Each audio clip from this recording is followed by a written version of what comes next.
আমাদের যশোরের মাটি সোনার থেকেও খাঁটি। সৌদি আরবের মরিয়াম খেজুর চাষ হচ্ছে কিন্তু আমাদের যশোরের কেশবপুরে। দর্শক এই যে দেখতে পাচ্ছেন, এই হচ্ছে কিন্তু সেই মরিয়াম খেজুর।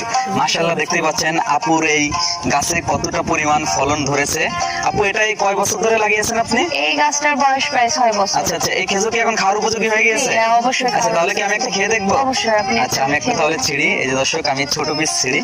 এই যে দেখতে পাচ্ছেন আপনারা, কালারটা কত পরিমাণ সুন্দর, একদম সৌদি আরবের খেজুর, মরিয়াম খেজুর। আর এটা এখনো তো পাকতে কিছুদিন সময় লাগবে।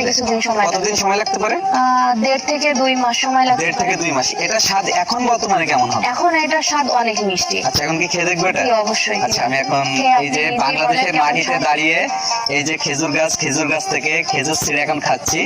তো যেটা খাওয়ার ইচ্ছে ছিল সৌদিতে, যে সেটা কিন্তু এখন বাংলাদেশে দাঁড়িয়ে এই যে আপুর বাসা থেকেই খেতে পারতেছি। তো এখন খেয়ে দেখবো এটা স্বাদ কেমন। বিসমিল্লাহ।